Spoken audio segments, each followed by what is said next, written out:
오늘 우리에게 주시는 말씀 로마서 9장 22절, 23절 말씀인데 우리 한 목소리로 같이 봉독하겠습니다. 만일 하나님이 그의 진노를 보이시고 그의 능력을 알게 하고자 하사 멸하기로 준비된 진노의 그릇을 오래 참으심으로 관용하시고 또한 영광 받기로 예비하신 바 긍휼의 그릇에 대하여 그 영광의 풍성함을 알게 하고자 하셨을지라도 무슨 말을 하리요. 아멘. 사도 바울은 로마서 9장 18절 말씀을 통해서 그런즉 하나님께서 하고자 하시는 자를 긍휼히 여기시고 하고자 하시는 자를 완악하게 하시느니라 라고 선언한 바 있습니다. 그런 사도 바울의 주장에 대해서 이 일을 제기하면서 이렇게 묻는 사람들이 있었죠. 19절 하반절이죠. 그러면 하나님이 어찌하여 허물하시느냐?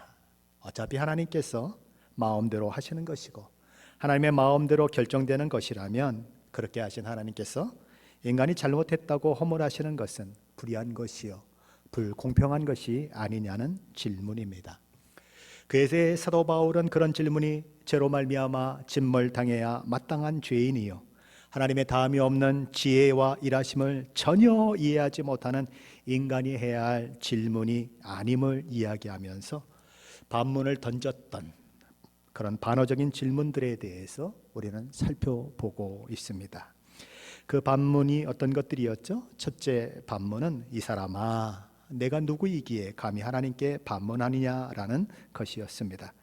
그런 질문을 할 만한 위치에도 있지 않고 그럴 만한 상황 가운데 있지도 않고 그럴 만한 지위에 있지도 않고 그 어느 것 하나 갖추지 못한 인간이 감히 하나님께 던질 질문이 아니다라는 것이죠. 둘째 반문은 지음받은 물건이 지은 자에게 어찌 나를 이같이 만들었느냐 말하겠느냐라고 하는 그런 반문이었습니다. 지으신 분과 지음받은 존재라고 하는 차이를 안다면 그런 질문을 할 수 없다 그런 것입니다. 셋째 반문은 토기장이가 진흙 한 덩이로 하나는 귀히 쓸 그릇을 하나는 천이 쓸 것을 만들 권한이 없느냐라고 하는 반문이었습니다. 무엇을 만드느냐 하는 것은 진흙의 의지와 진흙의 결정에 의해서 되어지는 것이 아니고 전적으로 토기장의 의지와 결정에 의해서 되어지는 것처럼 인간은 하나님께서 무슨 일을 한다고 해도 어떤 일을 하신다고 해도 아무런 이의를 제기할 수 없는 존재에 불과한 것을 내가 알고 하나님의 말씀에 이의를 제기하든지 그래라 그렇게 얘기하는 것이죠.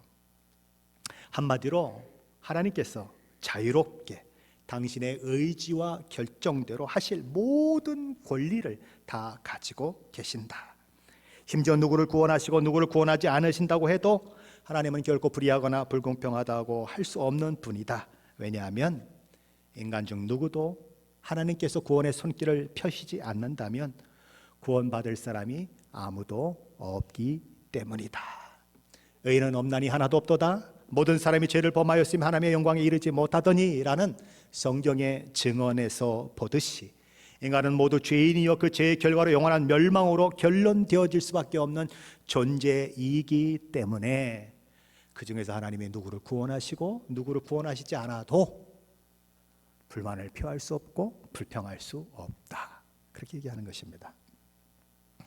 이제 오늘 저희가 살펴볼 로마서 9장 22절 23절 말씀은 그럼에도 불구하고 하나님의 마음과 하나님의 뜻이 죄인된 인간들을 향해서 어떻게 펼쳐지고 있는가?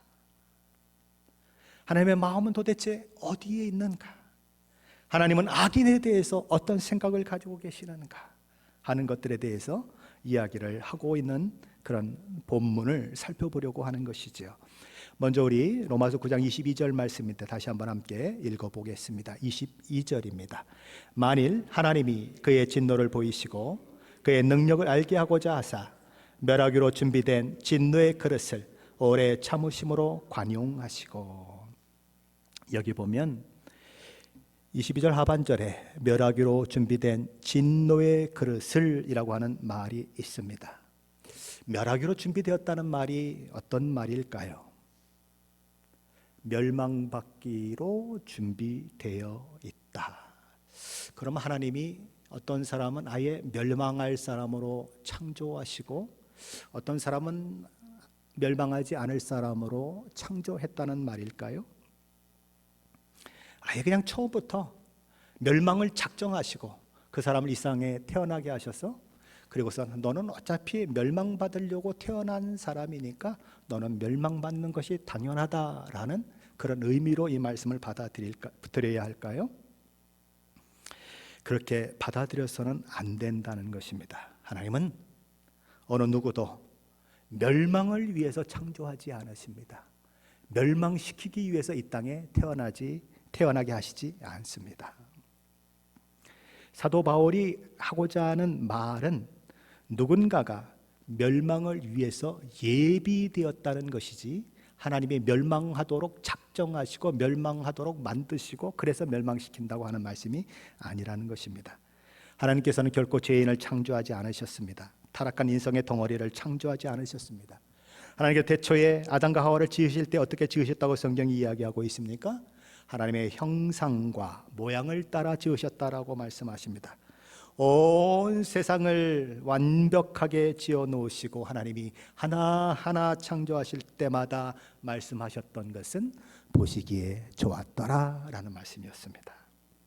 마지막에 인간을 만들어 놓으시고 처음부터 인간까지 만들어 놓은 온 세상을 하나님이 바라보시면서 보시기에 심히 좋았더라 라고 하실 만큼 하나님은 그 창조물에 대해서 기뻐하셨습니다. 모든 것들을 존귀한 존재로, 아름다운 존재로, 하나님의 사랑과 은혜와 복을 받아 누리는 존재로 하나님은 창조하셨지, 처음부터 멸망받을 그런 것들로 창조하지 않으셨습니다. 그렇다면 무엇이 그렇게 존귀하고 아름답게 창조된 인간을 멸하기로 준비된 인간이 되게 했을까요? 멸망받기로 준비된 인간이 되어지는 일은 무엇으로 말미암아 되어진 것일까요? 그것은 인류 최초의 사람 아담이 타락함으로, 그가 하나님 앞에서 죄를 지음으로 시작된 일인 것입니다. 인간 자신의 불순종이 그들을 멸망받기로 준비된 인간이 되게 하는 것이지요. 그래서 로마서 5장 12절 말씀은 그 사실에 대해서 이렇게 기록을 남기고 있습니다. 로마서 5장 12절 말씀입니다. 그러므로 한 사람으로 말미암아, 한 사람이 누구입니까? 아담입니다. 그러므로 한 사람 아담으로 말미암아 죄가 세상에 들어오고 죄로 말미암아 사망이 들어왔나니, 이와 같이 모든 사람이 죄를 지었으므로 사망이 모든 사람에게 이르렀느니라. 우리가 로마서 9장 22절 말씀을 통해 두 번째로 생각해야 하는 것은, 사도 바울이 하나님께서 멸망받기로 되어 있는 사람들을 벌하시고 그들에게 노여움을 보이시는 것도 하나님의 능력을 알게 하는 방편이라고 이야기하고 있다는 사실입니다. 하나님의 사랑만이 하나님의 성품을 잘 표현하는 것이 아니고, 하나님의 진노하심, 하나님의 심판도 하나님을 가장 잘 드러내는 표현 중에 하나다. 자, 이런 것들 한번 생각해 보십시다. 만일 재판정에서 재판을 하게 되는데 어떤 사람을 기소해야 하는 것입니다. 자, 그런데 그 사람이 증인도 넘쳐나고 증거도 넘쳐납니다. 이 사람은 확실히 이 죄를 지은 것이 확실하다라고 판단이 됩니다. 그러면 재판장은 어떻게 해야 할까요? 당연히 그에게 선고를 내려야 되지 않겠습니까? 피고 누구누구는 사형에 처하노라, 피고 누구누구는 무기징역에, 피고 누구누구는 3년형에 처하노라, 재판장의 권위를 가지고 선고해야 하는 것입니다. 만일 국가가 그에게 그런 선고를 내릴 수 있는 권위를 그 재판장에게 부여하지 않거나 그로 하여금 그런 선고를 내릴 수 없도록 한다면 그 재판장의 권위는 설 수 있을까요? 세상에 들끓는 온갖 죄인들이 그 재판장을 두려워하거나 무서워할까요? 만일 그 재판장에게 그런 선고를 내린 권한과 지위가 주어지지 않는다면 그 재판장은 조롱거리로 전락할 것이고, 그가 하는 재판은 있으나 마나한 재판이 될 것이고 아무도 재판석에 서는 것을 두려워하지 않을 것입니다. 그것처럼 하나님께서 인간의 죄에 대해 진노하시고 심판하실 수 없다면 하나님은 인간에 대한 아무런 권위를 드러내실 수 없는 것입니다. 하나님께서 인간의 죄를 심판하시고 그 죄에 진노하시고 죄에 대한 멸망을 선고하시는 것은 결국 하나님께서 온 우주 만물의 창조주시여 심판주시여 그 죄에 대해서 심판할 권한과 능력과 모든 것을 가지고 계신다는 의미인 것입니다. 그러면 하나님의 진노는, 하나님의 심판은 하나님이 누구신지를 드러내는 그런 표현이라는 것입니다. 그러게 우리가 이미 살펴본 바와 같은 말씀, 로마서 9장 17절 말씀은 이렇게 기록을 하고 있는 것이지요. 성경이 바로에게 이르시되 내가 이 일을 위하여 너를 세웠으니 곧 너로 말미암아 내 능력을 보이고 내 이름이 온 땅에 전파되게 하려 함이라 하셨으니, 하나님께서는 하나님께 대항하는, 하나님의 말씀을 거역하고 내 백성을 내보내라고 말씀하신 그 하나님의 명령을 거부하는 바로를 심판하셨습니다. 그 심판을 통해서 무엇이 드러났다고요? 첫째로 하나님의 능력이 드러났습니다. 둘째로 하나님의 이름의 권위가 온 땅에 전파되었습니다. 뭘 통해서요? 하나님의 능력이 뭘 통해서 드러났습니까? 하나님의 이름의 권위가 무엇을 통해서 전파됐습니까? 하나님이 바로를 심판하는 것을 통해서 되어졌다는 것입니다. 하나님의 심판은 하나님을 그렇게 드러내는 도구가 된다는 것이지요. 자, 그렇다면 하나님의 심판이 하나님의 능력을 드러내는 것이고 하나님의 이름의 권위를 온 세상으로 알게 하는 순기능을 가지고 있다면 왜 하나님께서 그때그때 심판을 행하지 않으시고 오래 참으시며 심판을 보류하고 계신 것일까요? 그것이 우리가 로마서 9장 22절 말씀을 통해서 세 번째로 살펴보고자 하는 내용인 것입니다. 우리는 오늘날 수많은 뉴스들을 접하고 있습니다. 뉴스들을 보면 볼수록 세상이 얼마나 악해져 가고 있는지 실감이 나지 않습니까? 남의 동네 이야기처럼 들렸던 살인사건, 총기사고 소식이 연일 시애틀 지역에서도 들려오지 않습니까? 저 대도시에나 일어나는 일인 줄 알았습니다. 시애틀에는 그런 일이 일어나는지 않는지 알았어요. 그런데 하루가 멀다 하고 총기사고 소식이 일어나고 있죠. 혹시 며칠 전에 시애틀 지역에서 일어난 한인 부부에 대한 사건을 들어보셨는지 모르겠습니다. 불과 며칠 안 됐어요. 6월 13일자 동아일보에 실린 안타까운 사건이 있었습니다. 시애틀 지역 벨타운에서 2018년부터 일식집을 운영하고 있는 권시성을 가진 한인 부부가 있었는데, 이들 부부는 6월 13일 화요일 자기 식당을 향해 출근하는 중에 11시 15분경에 시애틀시 중심부인 벨타운 한 교차로의 신호를 기다리고 있다가 갑자기 나타난 30대의 정체불명의 남자에 의해서 반자동 권총으로 그렇게 그가 총을 쏘므로 인해서 안타깝게 당시 운전을 하고 있던 32주차 임신 부인이 죽음을 맞게 되고, 그 뱃속의 아이도 살리려고 애를 썼지만 결국 죽는 그런 일들이 일어났습니다. 본능적으로 아내를 감싸려고 했던 남편은 팔에 총상을 입는 일들도 일어났었죠. 이제 좌회전을 하고 500m만 더 가면 자기 식당에 도착하게 되는데 그런 일이 일어난 것이지요. 우리는 이런 일들을 바라보며 때론 하나님 앞에 원망합니다. 도대체 하나님 뭘 하고 계신 거예요? 이런 것들이 범행을 하고 있다면 범행하지 못하도록 범행하려고 하는 의도만 가지고 있으면 번개라도 내려서 죽여버려야지요. 하나님, 도대체 이런 기가 막힌 일들이, 도무지 있어서는 안 되는 일들이, 악이 만연하는데 도대체 하나님은 왜 그 악을 제거하지 않으시는 것입니까? 왜 악인들이 세상에 득실득실하는데 즉각 심판하지 않으시는 것입니까? 라고 묻고 싶은 것이지요. 오늘 보면 로마서 9장 22절 하반절은 그 이유를 이렇게 설명합니다. 하나님께서 오래 참으시기 때문이고 하나님께서 그런 죄인들을 향해 관용을 베푸시기 때문이다. 그렇다면 하나님은 왜 오래 참으실까요? 왜 관용을 베푸시는 것일까요? 에스겔서 18장 23절 말씀은 죄인들을 향한 하나님의 마음을 이렇게 표현해내고 있습니다. 주 여호와의 말씀이니라. 내가 어찌 악인이 죽는 것을 조금인들 기뻐하랴. 그가 돌이켜 그 길에서 떠나 사는 것을 어찌 기뻐하지 아니하겠느냐. 물론 하나님은 악을 기뻐하시는 분이 아니십니다. 그리고 하나님은 죄인을 기쁘게 받으실 수 없는 분이십니다. 너무나 정결하시고 회전하는 그림자도 없으신 우리 주님은 죄를 결코 용납하실 수 없는 분이시며 죄를 증오하시는 분이십니다. 세상 어느 누구보다도 죄를 미워하시는 분이십니다. 그러나 그럼에도 불구하고 우리가 믿고 따르는 우리의 창조주시요 구속자이시요 여호와 하나님은 악인들을 짓밟아 막 진지게 버리면서 희열을 느끼시는 그런 하나님이 아니시라는 거예요. 오히려 악인이라고 하더라도 그들이 멸망당하고 진로의 대상이 되어 징벌을 받게 되는 것을 조금도 기뻐하지 않으시는 분이시다. 그분이 우리가 믿는 하나님이라는 것입니다. 하나님은 악인들이라도 그 악에서 떠나 죽는 길이 아니라 사는 길에 있기를 원하십니다. 하나님은 악인들이라고 하더라도 그들이 죄로 인한 심판의 대상이 아니라 의롭게 되어 하나님의 긍휼과 은혜를 받아 누리며 영원한 멸망에서 영원한 생명으로 옮겨지기를 소원하십니다. 그것이 하나님께서 오래 참으시고 관용하시는 이유입니다. 이런 하나님의 마음에 대해 사도 베드로도 이야기하죠. 사도 베드로는 베드로후서 3장 9절에서 이렇게 기록을 남기고 있습니다. 베드로후서 3장 9절 말씀이죠. 주의 약속은 어떤 이들이 더디다고 생각하는 것 같이 더딘 것이 아니라 오직 주께서는 너희를 대하여 오래 참으사 아무도 멸망하지 아니하고 다 회개하기에 이르기를 원하시느니라.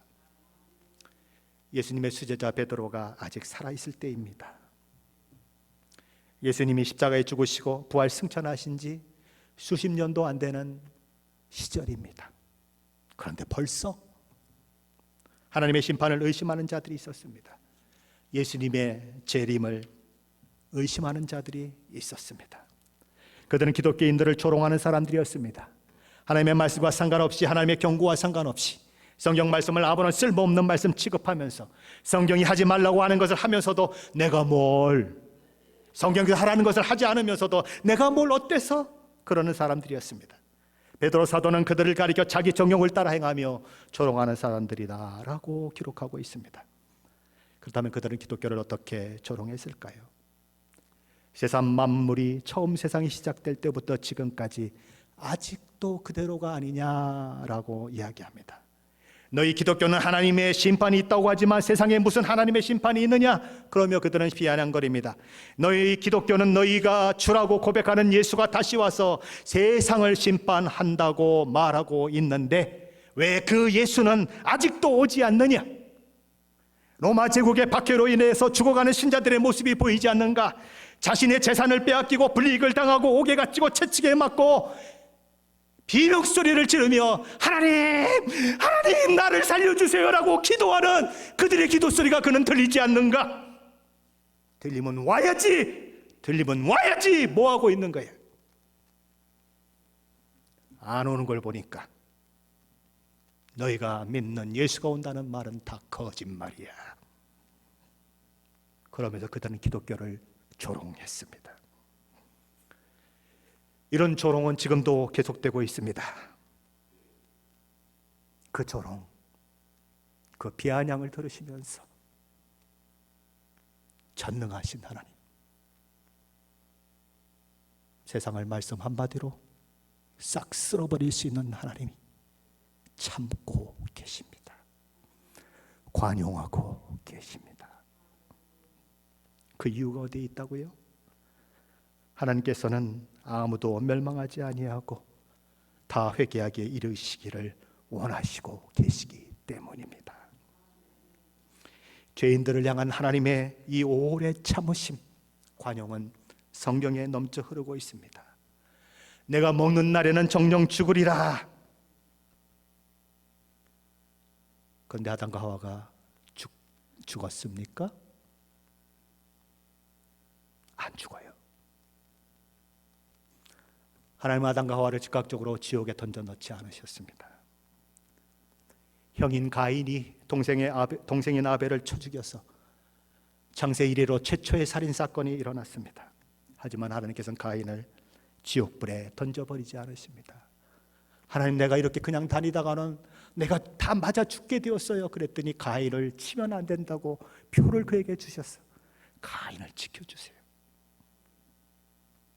그에게 구약의 역사 내내 고대 이집트, 구바벨론, 아수르, 신바벨론, 페르시아, 그리스, 로마에 이르기까지 그 역사 내내, 그리고 지금 이 시간에도 벌어지는 우크라이나와 러시아의 전쟁 속에서도 하나님의 오래 참으심과 관용은 여전히 계속되고 있습니다.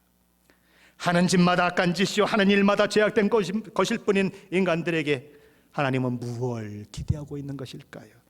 그깟 피조물 싹 쓸어버리고 다시 창조하시면 되지 뭘 그런 피조물에게 무슨 기대를 갖고 계신 것일까요?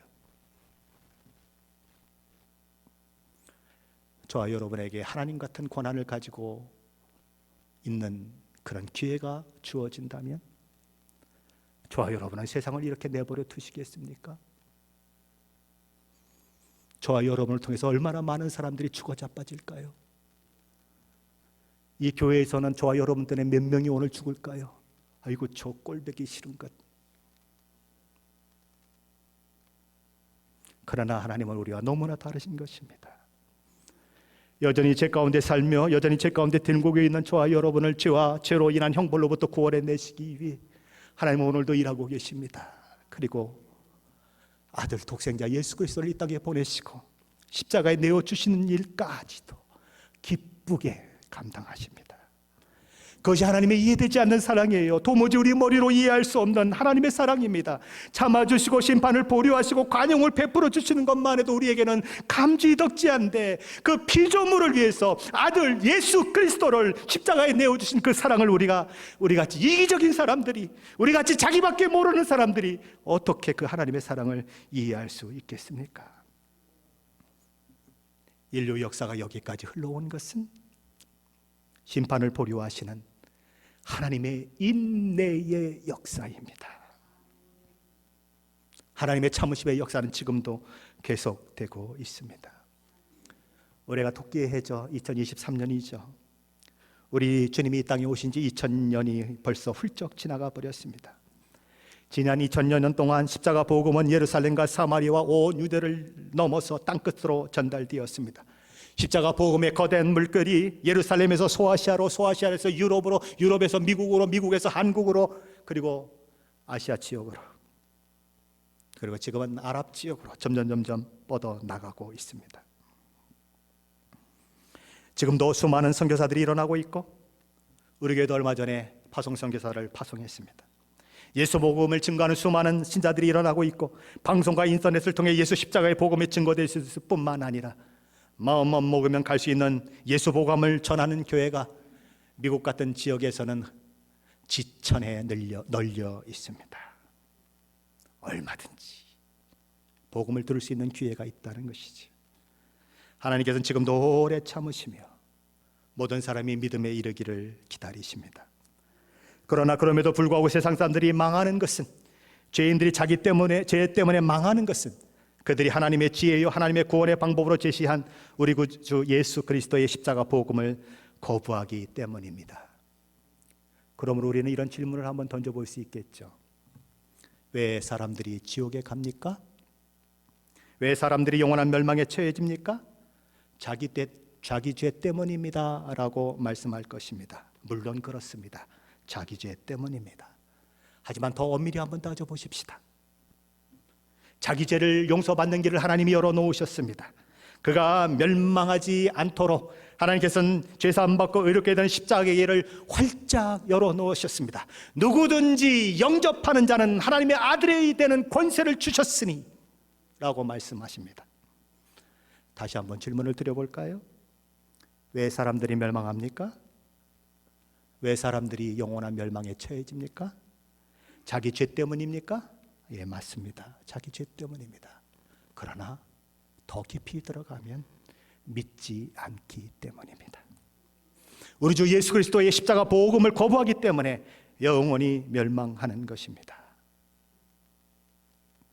하나님은 이 복음을 듣고 회개하고 돌이키라고,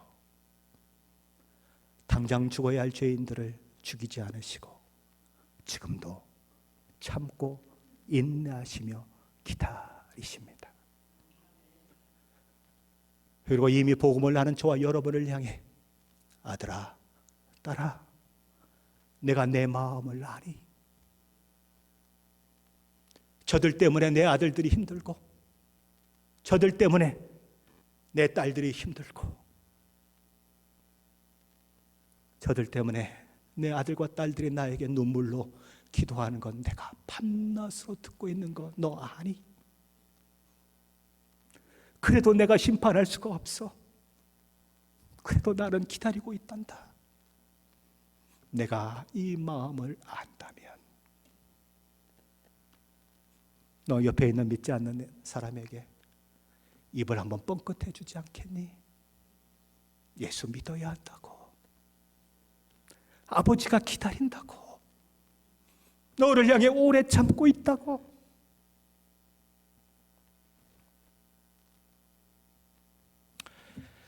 하나님께서 죄인들을 대해서 오래 참으시고 관용하시는 또 다른 이유는 이미 믿음 안에 들어와 있는 저와 여러분을 위해서입니다. 예수님은 마태복음 13장에서 농부가 좋은 씨를 뿌린 밭에 자라나게 된 가라지에 대한 비유를 말씀하셨죠. 그 비유는 이렇게 시작됩니다. 예수께서 그들 앞에 또 비유를 들어 이르시되 천국은 좋은 씨를 제 밭에 뿌린 사람과 같으니 사람들이 잘 때에 그 원수가 와서 곡식 가운데 가라지를 덧뿌리고 갔더니 싹이 나고 결실할 때에 가라지도 보이거늘 집주인의 종들이 와서 말하되 주여 밭에 좋은 씨를 뿌리지 아니하였나이까? 그런데 가라지가 어디서 생겼나이까? 주인이 이르되 원수가 이렇게 하였구나. 종들이 말하되 그러면 우리가 가서 이것을 뽑기를 원하시나이까? 종들이 주인에게 뭐라고 말합니까? 주인님, 밭에 곡식이 자라나 결실할 때가 되었는데 잘 살펴보니까 그 밭에 가라지도 함께 자라고 있는 것이 발견되었습니다. 이 백해 무익한 가라지들을 지금 당장 다 뽑아버리는 것이 좋지 않을까요? 당연한 얘기 아니겠습니까? 그런데 주인이 이렇게 얘기합니다. 마태복음 13장 29절 30절 말씀이죠. 주인이 이르되 가만두라. 가라지를 뽑다가 곡식까지 뽑을까 염려하노라. 둘 다 추수 때까지 함께 자라게 두라. 추수 때에 내가 추수꾼들에게 말하기를 가라지는 먼저 거두어 불사르게 단으로 묶고 곡식은 모아 내 곡간에 넣으리라 하리라.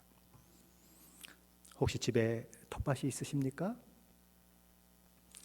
잡초를 뽑다가 상추를 뽑은 적은 없으십니까? 잡초를 뽑다가 깻잎을 뽑으신 적은 없으십니까? 저는 있어요. 주인은 그것을 염려하는 것입니다. 내 자녀들이 다치지 않게 하기 위해서 가라지는 뽑아 없애야 마땅한 것이지만 혹시나 그렇게 하다가 내 자녀들까지 다칠까 봐 하나님은 놔두시라고 하신다는 것이에요. 나쁜 생각을 하거나 나쁜 행동을 한다고 해서 당장 죽여버리면 어떻게 될까요? 3살짜리, 2살짜리, 1살짜리, 2개월짜리 자녀를 가지고 있는 아빠가 있는데 오다가 음란한 생각을 품고 그랬다고 하나님이 콱 죽여버리셨습니다. 그러면 그 가정은 어떻게 될까요? 버스를 운전하는 운전사가 있습니다. 나쁜 생각을 하고 어떤 여인이 올라오는데 간음할 마음을 가졌습니다. 그래서 사람이 콱 죽여버렸습니다. 달리던 버스는 어떻게 될까요? 비행기를 운전하는 기장이 있습니다. 기차를 운전하는 기장이 있습니다. 아무리 생각해도 하나님이 죽이셔야 해서 달리는 기차가 있는데 그냥 죽여버렸습니다. 그러면 그 기차는 어떻게 될까요? 비행기는 어떻게 될까요? 그 안에 수많은 사람들은 어떻게 할까요? 죄인들에 대해서 오래 참으시고 관용하시는 이유 중에 하나는 사실은 그 사람들을 위한 것이기도 하지만 저와 여러분을 보호하기 위한 하나님의 조치이기도 하다는 것입니다. 하나님께서 오래 참으시고 관용하시는 또 다른 이유가 있습니다.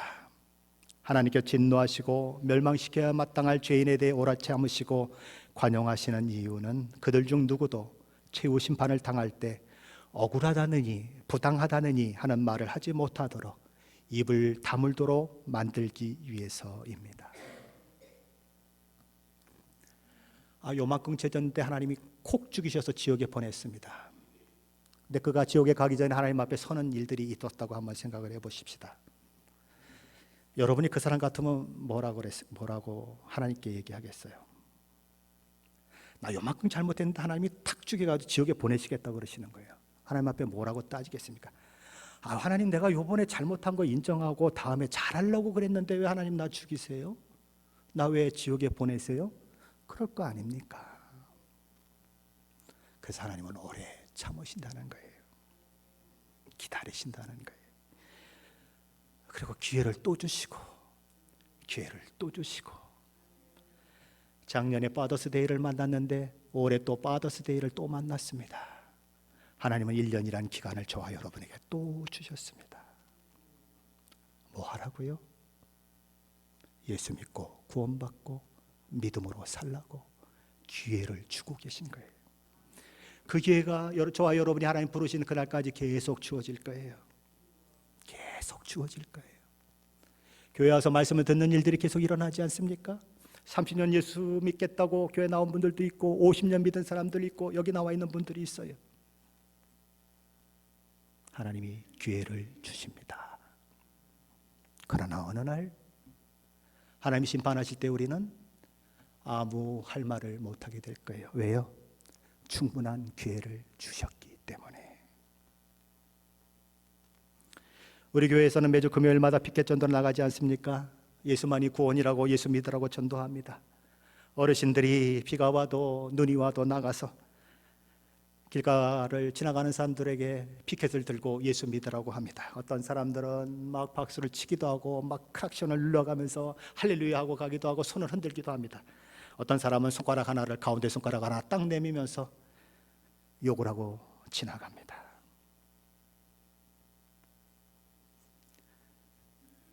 매주 금요일마다 진행되는데 매주 손가락 내밀고 지나가는 사람이 있겠죠.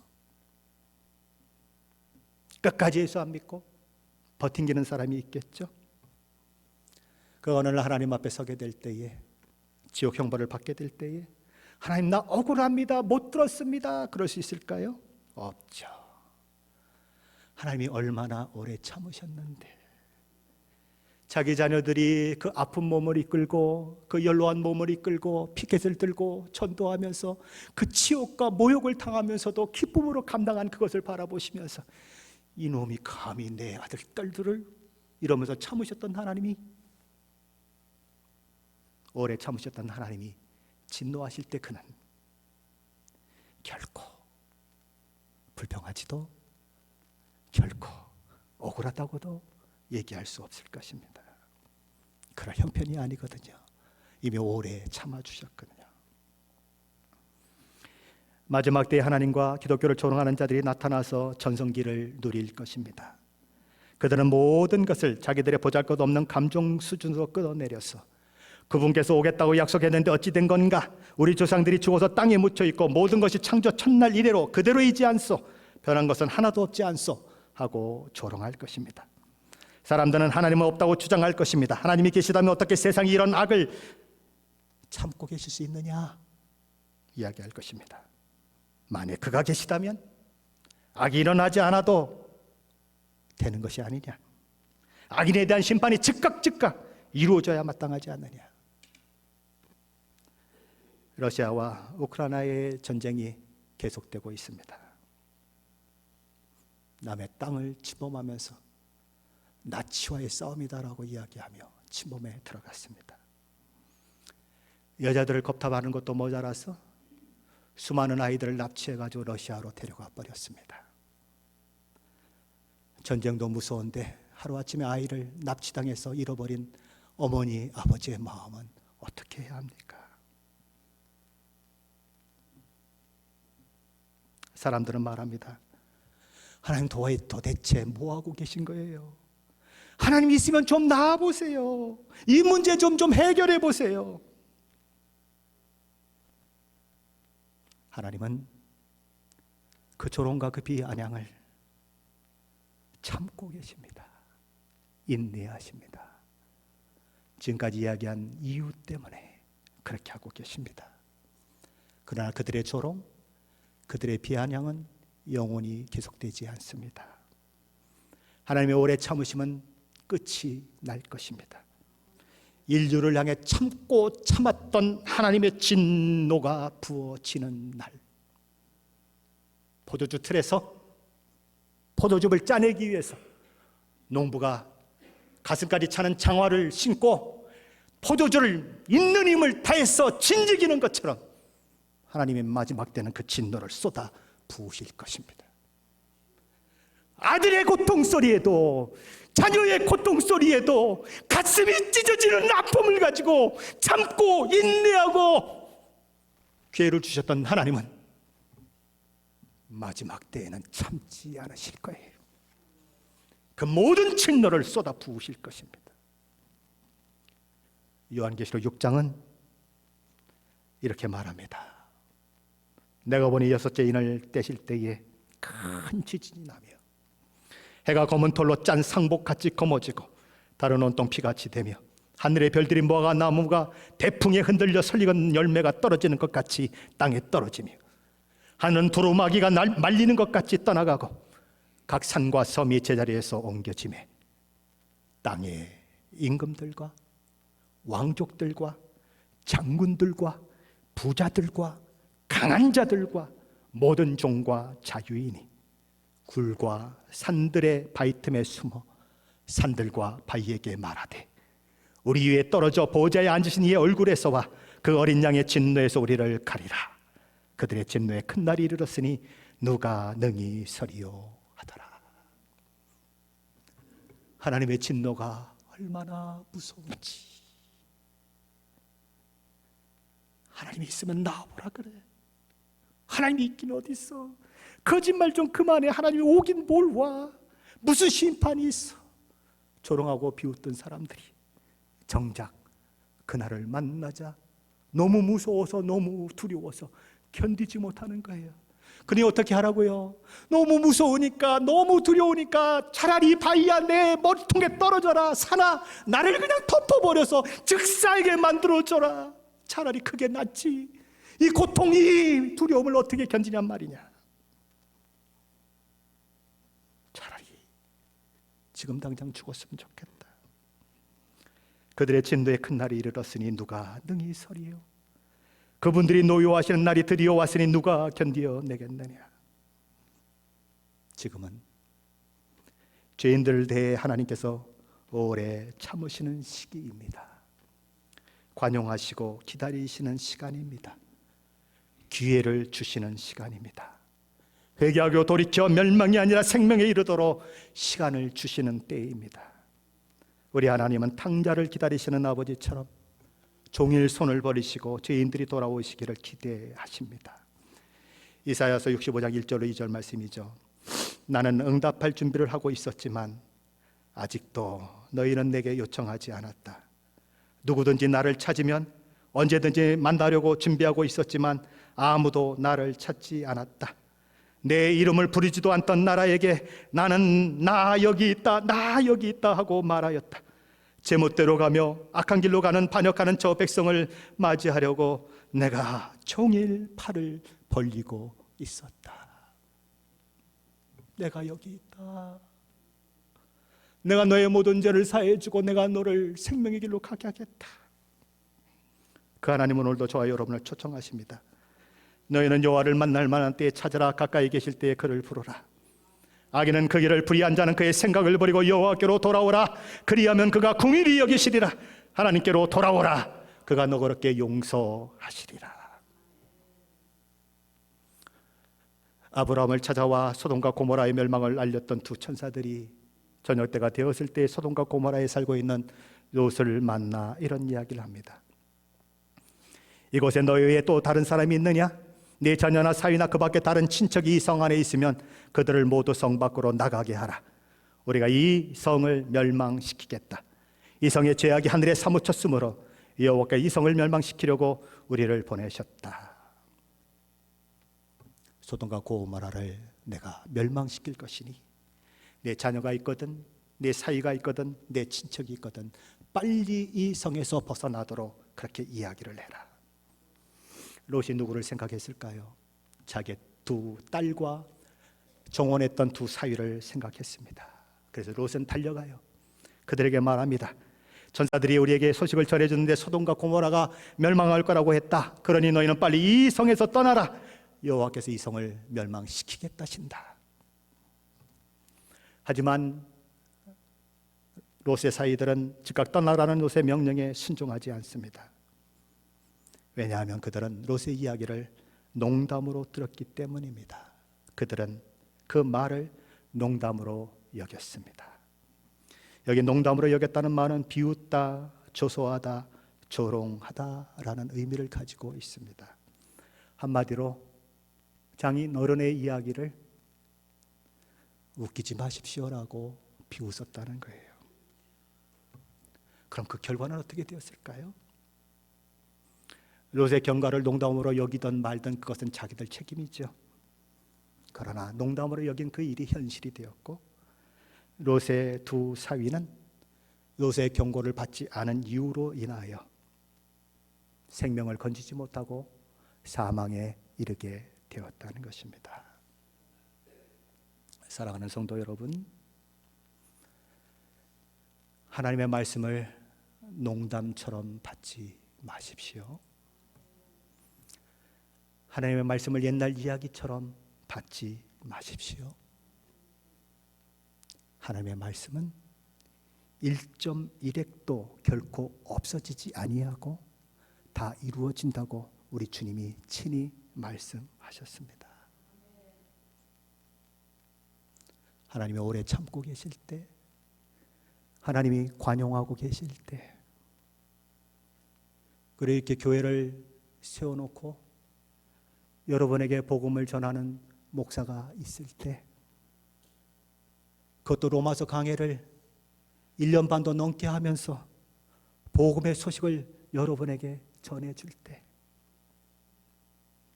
하나님의 말씀으로 받으세요. 그리고 복음으로 인한 기쁨과 감격을 누리세요. 아직도 준비된 진노의 그릇으로 남아있는 형제 자매 친척들이 있으십니까? 그들을 향해 하나님의 은혜의 복음을 전하십시오. 듣는 자는 살아날 것입니다. 듣지 않는 자는 영원한 멸망에 처해질 것입니다. 우리 주 예수 그리스도의 복음으로 구원받은 감격과 기쁨을 가지고 삶의 자리에서 듣든지 아니 듣든지 복음을 외치며 생명을 살리는 일에 저와 여러분이 쓰임받기를 우리 주 예수 그리스도의 이름으로 간절히 축원합니다.